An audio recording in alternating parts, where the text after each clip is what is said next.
Ngayong araw mga boss ay may nag-request sa atin ng connection kung paano raw i-connect yung isang powered na amplifier, isang integrated na amplifier at isang mixer. Yung gagamitin pala natin mga boss na audio source ay laptop. Yung mixer ko pala na gamit ay 7 channel na Yamaha clone. Yung gagamitin pala natin na mga kable o mga connector ay ito. Bali tatlo ho itong klase mga boss. Yung una ay itong RCE to mono PL. Ito yung gagamitin natin sa min out ng ating mixer mga boss. Kasi PL yung gamit ng ating mixer. Pangalawa mga boss ay itong mono PL to XLR male. Yan. Ito yung gagamitin natin sa auxiliary mga boss to input ng powered amplifier. At yung pangatlong boss ay ito. Ito yung gagamitin natin sa audio source. 3.5mm jack to RCE. Yan una nating connection mga boss ay dito tayo sa unahin natin yung min out ng ating mixer, left and right. Yung gagamitin natin mga boss ay ito.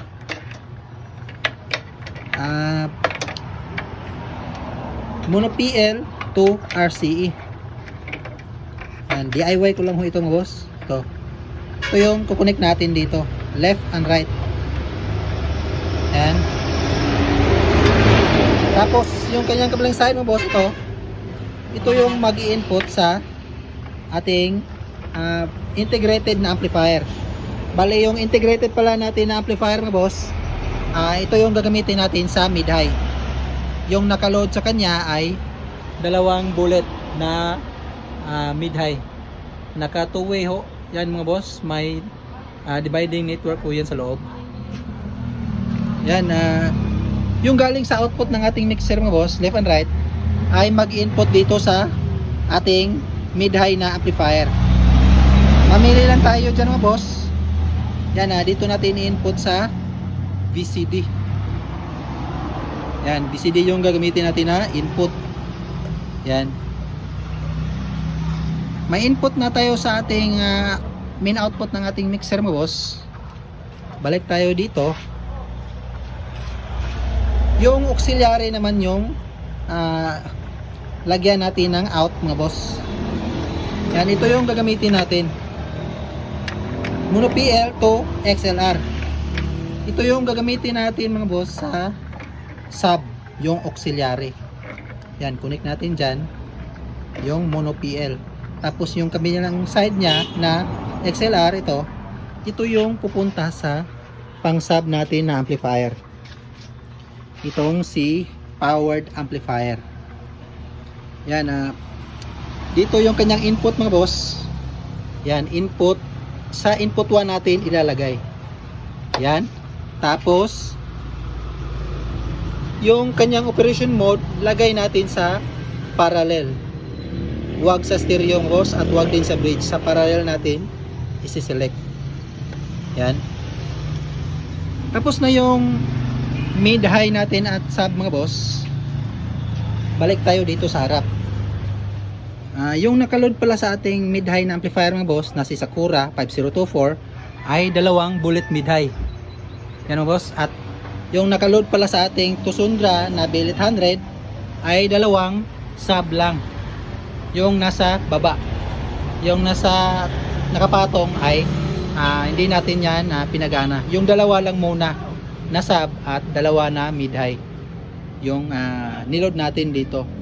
Dalawang sub dito at dalawang mid-high dito sa mid-high na amplifier.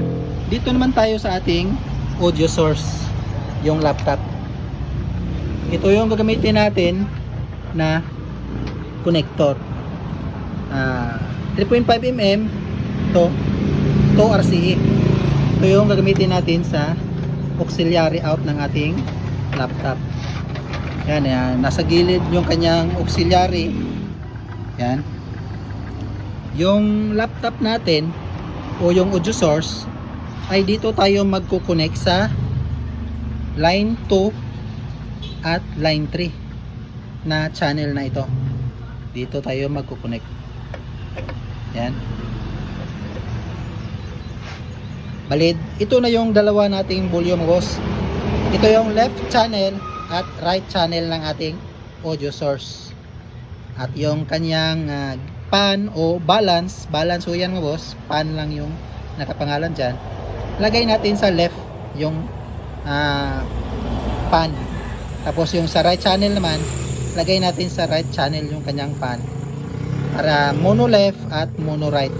Ito yun na yung magiging volume ng ating audio source mga boss.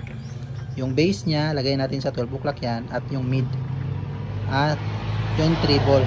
Lagay muna natin yan sa 12 o'clock lahat. At yung kanyang gain is yan.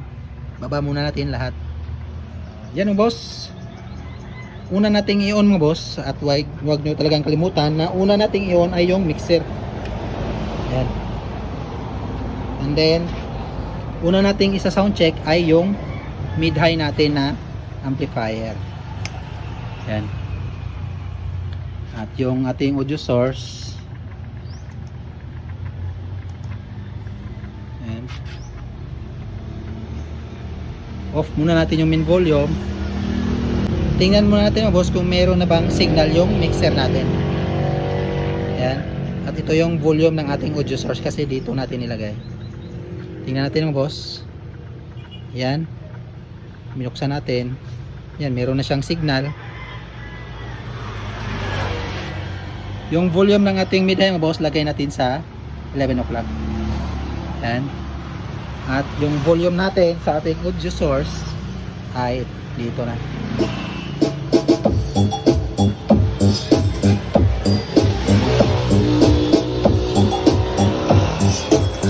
Yan yung tulog ng ating mid-high pa lang yan mga boss. Mid-high pa lang yang tumutunog ngayon. Mid-high pa lang yan.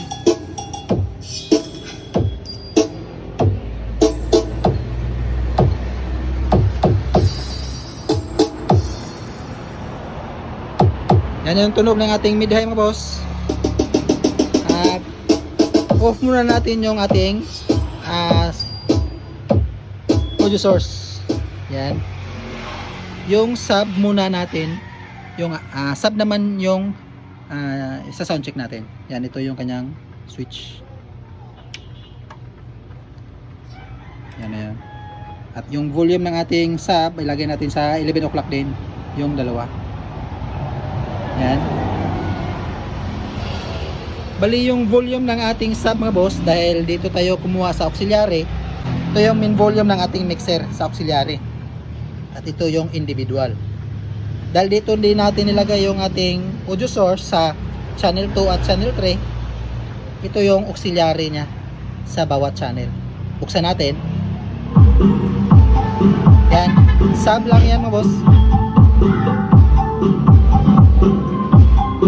Sub lang yan.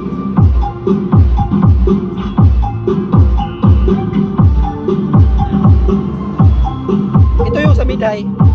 Lagyan natin ang mid-high. Off natin. Ito yung sa sub. Yan yung sa sub. Ito yung sa mid-high. At ito yung sa sub. Yan, pagsabayin natin.